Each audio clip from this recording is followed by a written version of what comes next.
하나님이 증인되는 사람들, 그리고 하나님 뜻대로 어떻게 살아가야 되는지 그 비결을 알려드리겠습니다. 빌립보서 4장 12절입니다. 내가 비천에 처할 줄도 알고 풍부에 처할 줄도 알아 모든 일에 배부르며 배고픔과 풍부와 궁핍에도 일체의 비결을 배웠노라. 여기 잘 보세요. 비결을 배웠다. 일체의 비결이라고 하는 이 단어는 빌립보서 4장 12절에만 나옵니다. 다른 성경에는 나오지 않습니다. 유일하게 나오는 단어입니다. 이게 무슨 말이냐면 사도 바울이 교회가 많이 있는데 우리 사모하는 교회 성도들만 모아놓고 비결을 알려주는 거예요. 하나님 뜻을 어떻게 따라가야 되는지, 하나님이 나의 증인이 되고 증언이 된다는 사실이 어떤 것인지 그 비결 방법을 알려주시는 거예요. 여기 분류할 수가 있습니다. 부정적인 단어와 긍정적 단어를 분리할 수 있어요. 먼저 부정적인 단어 한번 볼까요? 비천이라는 단어입니다. 궁핍, 그리고 배고픔입니다. 가난해도 배고플 정도로 가난해지면 이거는 아주 극한 상황입니다. 앞이 안 보이는 거죠. 소망이 보이지 않는 겁니다. 거기에 비천과 궁핍과 배고픔. 그래서 안 되는 거예요. 빛이 들어올 틈도 없는 거예요. 결론을 내려요. 생각을 하고 그래서 안 되는구나. 안 된다. 이 안 된다는 결정을 포기하는 것이 비결입니다. 우리가 신앙생활하고 어떤 상황과 환경을 만났을 때 이거는 도저히 안 된다고 생각되는 극한 환경을 만났을 때 안 된다고 결정했던 것을 포기하는 것이 비결입니다. 이거 잘 안 됩니다. 될 수 있을까? 가능할까? 다시 일어설 수 있을까? 긍정적인 걸 볼까요? 풍부입니다. 그리고 배부름입니다. 이거는 완전히 다른 거죠. 극과 극입니다. 풍부, 배부름은 뒤로 넘어져도 잘 되고 앞으로 넘어져도 잘 되고 옆으로 넘어져도 잘 되고 그냥 모든 게 잘 되는 거예요. 잘 된다는 결정을 포기하는 거, 그게 비결입니다. 안 된다는 결정을 포기하는 거, 잘 된다는 결정을 포기하는 거, 이것이 사도 바울이 하나님 뜻을 쫓아가는 비결을 얘기하는 겁니다. 그래서 잘 될 때 폼 잡을 이유도 없고 안 될 때 우리가 기죽을 이유도 없습니다. 빌립보서 4장 13절 보십시오. 내게 능력 주시는 자 안에서 내가 모든 것을 할 수 있느니라. 내가 모든 것, 잘 될 때, 못 될 때, 안 된다고 결정한 거, 잘 된다고 결정하는 거, 그것과는 관계가 없어요.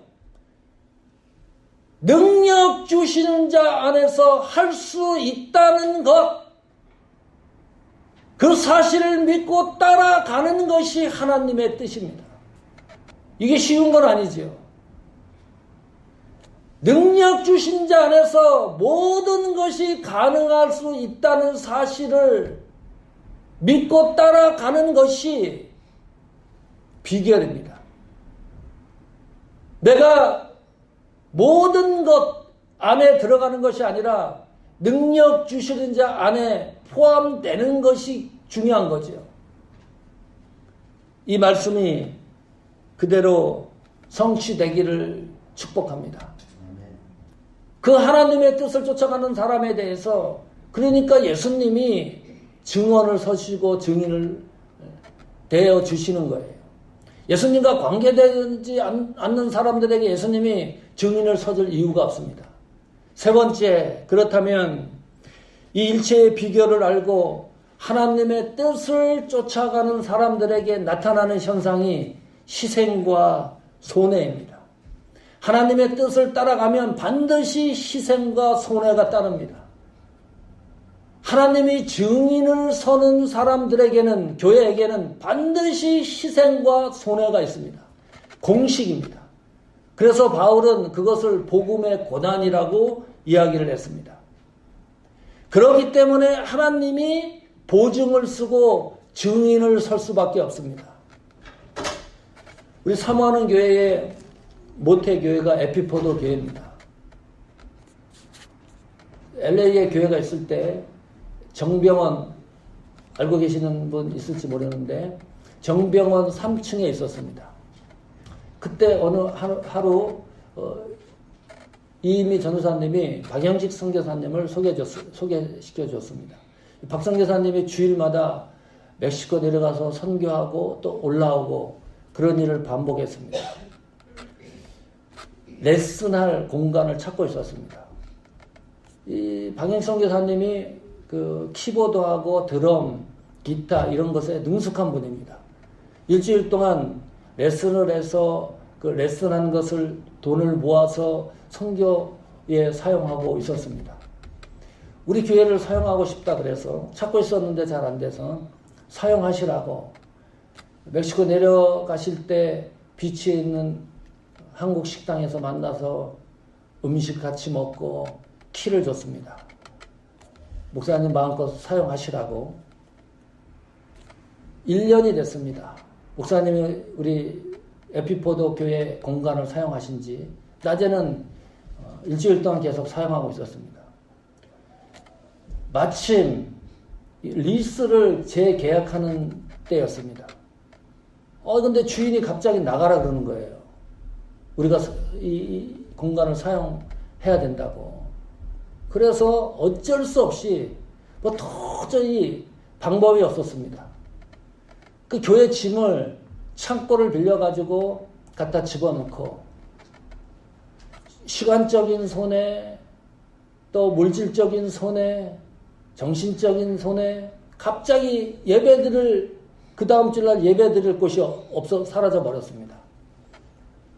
참 하나님이 하시는 일은 묘하죠. 그때 박영식 선교사님이 결정을 하세요. 나는 멕시코로 완전히 이주해야 되겠다. 그날 이후로 선교사님은 멕시코로 완전히 그곳에서 거주하시면서 선교사역을 하고 있습니다. 멕시코 시민권자가 됐습니다. 호주 시민권자이기도 합니다. 우리 사모하는 그때는 에피포도 교회죠. 에피포도 교회는 그날 이후로 오렌지로 내려오게 되는 동기가 됐습니다. 그리고 사모하는 교회 이름으로 여러분을 같이 만나고 하나님이 공동체를 다시 만들어서 교회를 세워가고 있습니다. 제가 이야기를 선교사님과 7년 동안 얘기를 안 했습니다. 저는 쫓겨나고 나서 그 교회에 쫓겨난 거죠. 그 이유를 후에 알았는데 너무 시끄러운 거예요. 매일 와가지고 다른 입주자들이 이 데모를 일으켰어요. 저거 안 된다. 우리 다 나가겠다. 이러니까 주인도 어쩔 수 없이 쫓아낸 거예요. 그 이야기를 선교사님한테 얘기를 하면 당연히 미안한 일이니까 얘기할 이유가 없죠. 나중에 7년이 지난 후에 제가 멕시코 선교 창립 기념일에 갔었습니다. 오고 가는 얘기 중에 박영식 선교사님도 알고 있었던 거예요. 우리 때문에 에피포도 교회가 쫓겨났다는 그 사실을 나도 알고 있었고 그 둘이 7년 동안 입을 다물고 있었어요. 어떨 때는 하나님의 뜻을 따라가다 보면 희생과 손해를 감수하지 아니하고는 하나님의 뜻의 방향성을 정확하게 우리들이 발견할 수 없을 때가 있습니다. 하나님이 증인을 쓰고 하나님 뜻대로 그 뜻을 쫓아가는 사람들에게는 희생과 손해가 따른다. 이거 다시 한번 생각을 하고 인정을 해야 됩니다. 앞으로 우리 교회가 그런 방향성이 되어야 하기 때문입니다. 하나님 뜻을 세우고 목적을 이룬 데 있어서는 그런 사실들이 일어날 수 있기 때문입니다. 성도 여러분, 하나님의 뜻을 쫓아가면 반드시 희생과 손해가 따릅니다. 그래서 그 길로 가야 될 결정적 순간에 하나님이 우리의 증인을 서주시는 거예요. 하나님 뜻을 쫓아서 가기 때문에 하나님이 결정적 순간에 증언을 서주시는 거예요. 어떻게 해요? 이 교회는 내 교회다. 사모하는 교회 성도들은 나의 사람이다. 그러면 된 거예요. 더 이상 뭐가 필요하겠습니까? 하나님이 증인되는 교회, 하나님이 증언해 주시는 성도, 이것은 하나님의 뜻을 따라가는 성도입니다.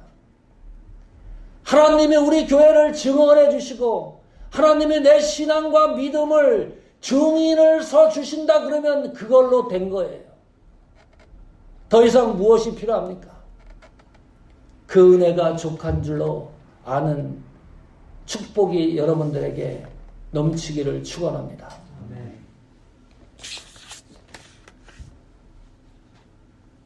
323장 1절 2절 찬송하고